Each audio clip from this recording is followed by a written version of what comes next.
hour bus ride back from SHOT Show on what, a Greyhound bus or what? Greyhound, yeah.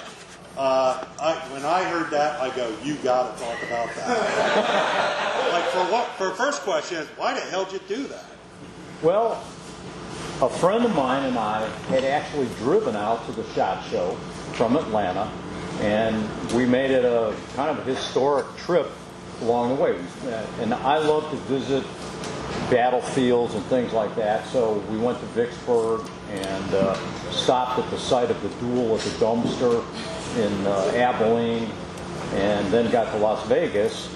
And while we were there, he's an international arms merchant, and while we were there, his Singapore distributor died there in Las Vegas, and the poor man's wife doesn't speak any English, so that kind of changed the return trip plans.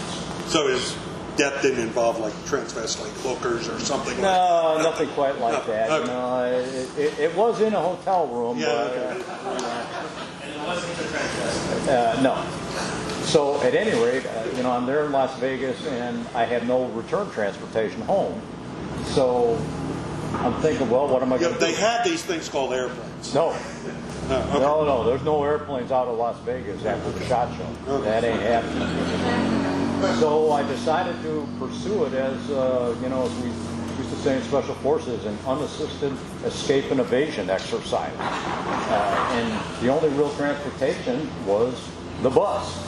So I ended up on a bus, or actually on 5 different buses, 5 legs, going across country. As Gary said, it was like 2.5 days. Largely interacting with the lumpen proletariat. The deplorables. Yeah. Along the way. And it was a very interesting trip because it incorporated all the things that we used to talk about in E&E, like food, survival, not getting sick, water, mirror. This is a TV show. I'm telling you, man. If I could just follow him on the bus. And it was a reality show. Trust me. I was on. You don't know this. As a marketer, come on. Why? Here's an idea. He didn't tell me he was getting on a bus in Vegas. We might have followed him. This is a reality show. You could go big. You could go Netflix. There was one leg I was on where Greyhound did a bait and switch on me, because the first bus out of Las Vegas was the Flagstaff, and it was a nice bus, practically brand new, only about half full. Okay, great. I thought, well, if this is what the ride's going to be like, it's not going to be too bad. Then you got the Chinese bus that broke down 15 times. Yeah, so we got into Flagstaff, and the story changed. Now we're in an old bus that has no heat in the back of it, where I am, and it's 35 degrees outside. So, survival. I found a thick girl to sit next to. Hey, Greg, is that a chapter in your book? Okay. I do not have that in my book. Yes. The next book, co-author it with Claude. And you know how you're on a plane and you get next to some nice person and you're trying to keep away from them? Well, this was just the opposite. She and I are both like smushed up against each other just to get the body heat so we can stay alive in this bus. The culinary highlight of the whole thing was 2 meals I got to eat at McDonald's. And at times I literally looked at the food that was available and said, I am not getting sick on this trip, so I'm just not eating this stuff. It's literally the way it was.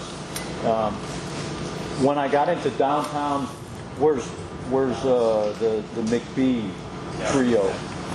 When I got into downtown DFW, I had 2 hours or so of a layover, and it's about 5 o'clock in the morning, and I'm looking across the street going, there's a McDonald's only a block away.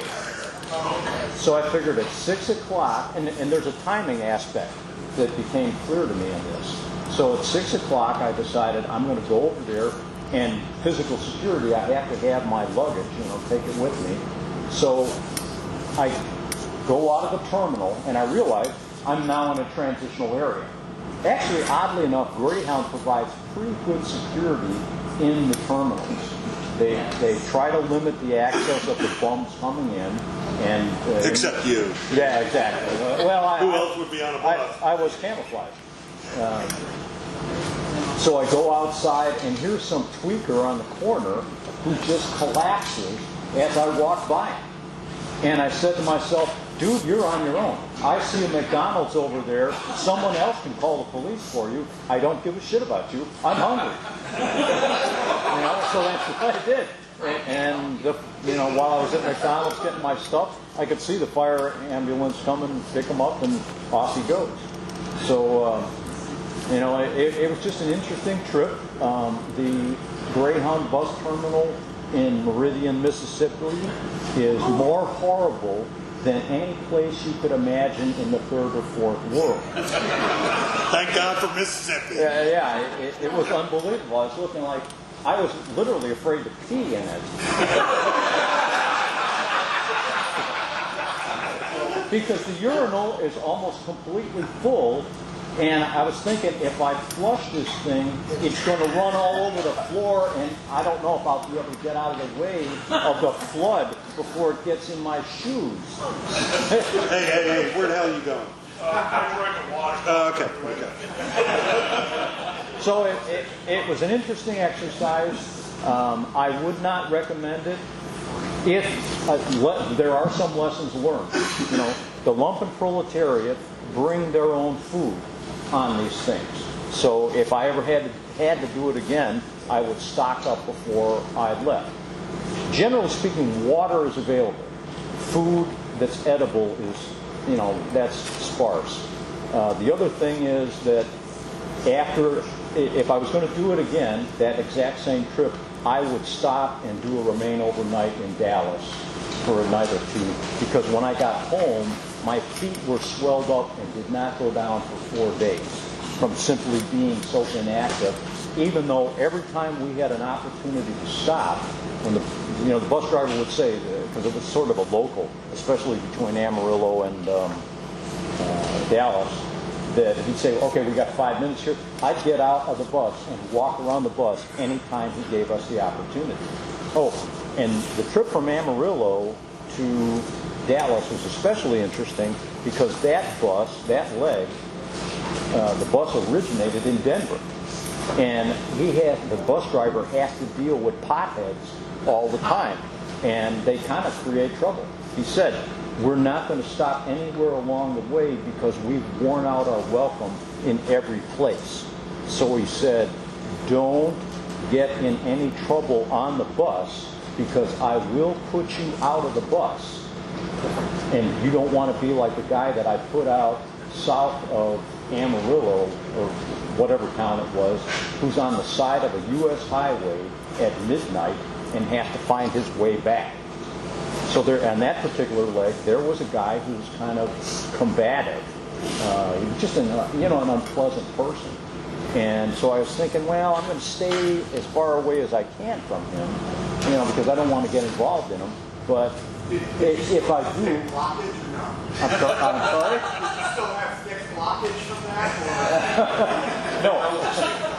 So I figured, well, if something happens with this guy, I'll put him in an arm lock and get him down in the seat with his face down, and then the bus driver can handle it. And then later on I thought, no, I would be the bad guy in that circumstance, and I'd be the one on the side of the road, and he might put that guy out too. So then I'd be on the side of a U.S. highway at midnight with some guy that I've already gotten in a fight with. So So I realized in thinking about the situation afterward that rather than do something that was only a minor level of violence, like putting an arm lock on the guy and putting him face down, that I would have to really nail him and make sure that the cops got involved, so that if nothing else, at least I get transportation to the police station in the back of the car. Because I'm telling you, Mike, this is Netflix. Yeah, you could finally make the jump out of, a TV channel that like 8 people watch. Up to Netflix, come on. So that was just my realization that I'm going to have to pound it. If that ever happened, I'd have to pound Okay, it. so we got questions? You got a question or what? Were there security screenings, any questions for us? No, that was one of the things I was concerned about, so I didn't have my heater on me.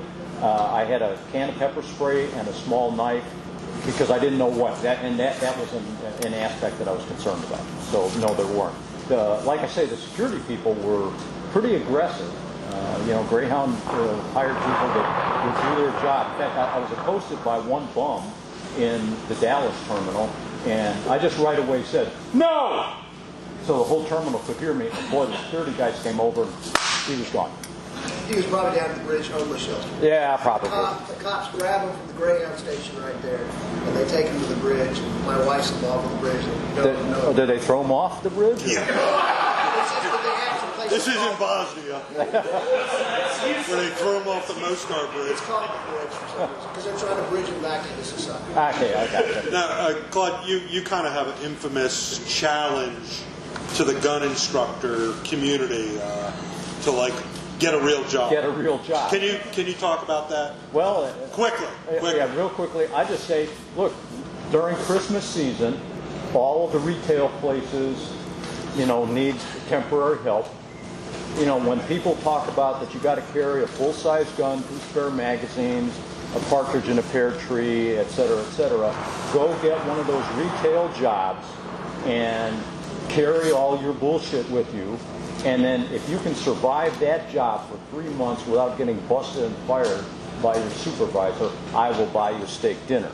If you can't, if you get busted, you have to buy me a cocktail. So the odds there are pretty good, about 4 to 1. Well, the next guest, we're going to, a guy who lives that challenge every day. Thanks a lot, Claude. You're great. That's fine.